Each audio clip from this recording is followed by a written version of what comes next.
It started like a lot of Irish crime stories do. Quiet place, ordinary road, nothing flashy, nothing dramatic.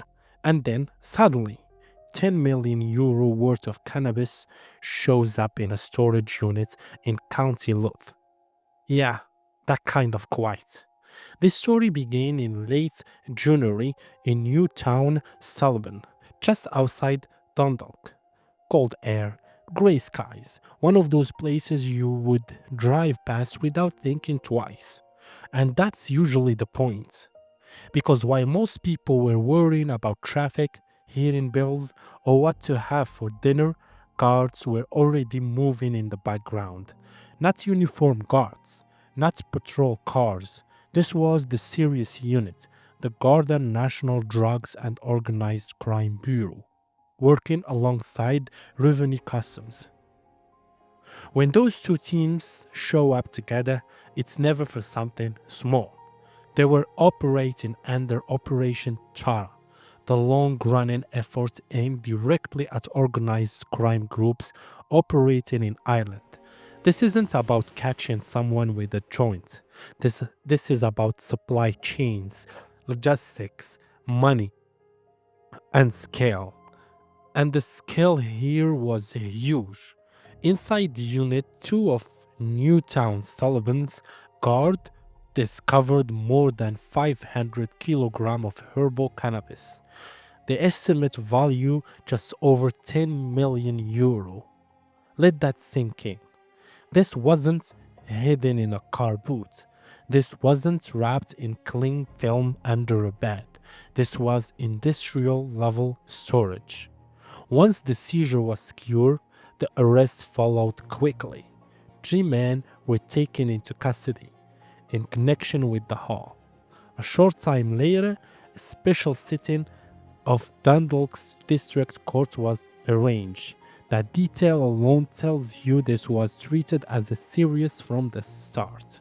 The courtroom wasn't filled with drama, no shouting, no emotional speeches, just procedure and tension.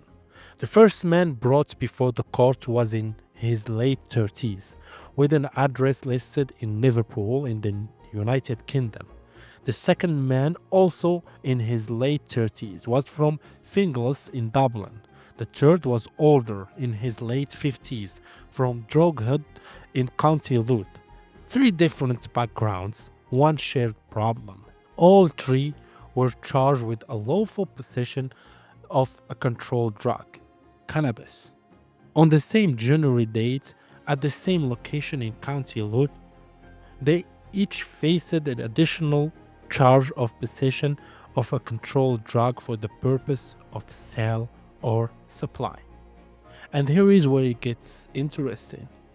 When the arresting guards formally put the charge to them, all three men made no reply, no denial, no explanation, no dramatic courtroom moment, just silence.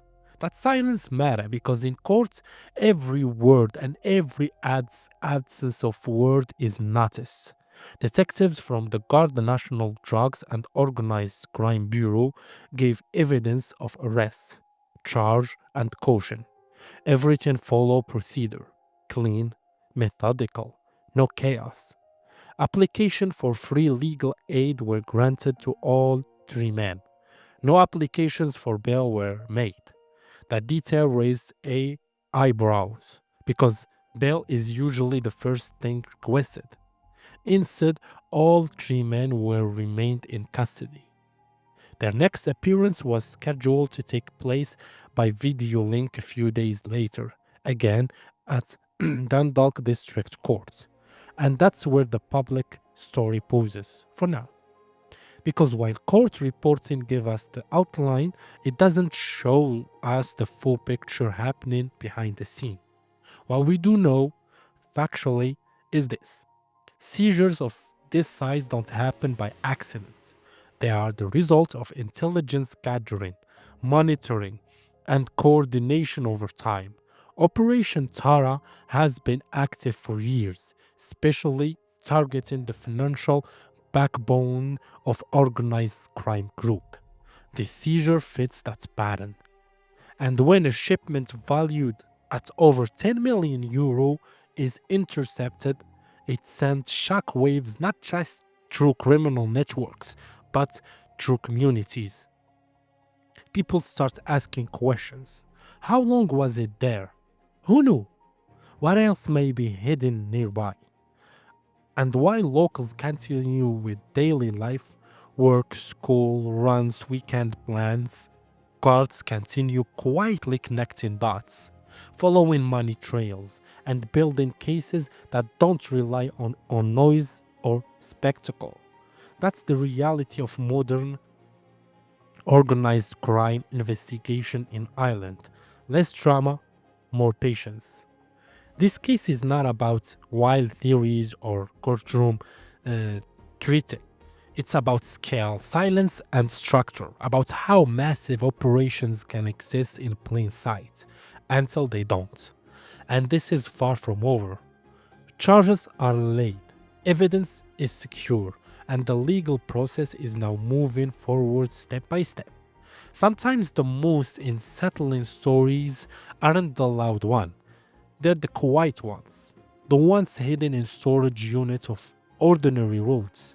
Because if something this big can sit unnoticed for that long, you have to wonder what else is still waiting in the shadow. If you want fast updates on Irish true crime, subscribe. We cover everything before it hits mainstream headlines. Thank you.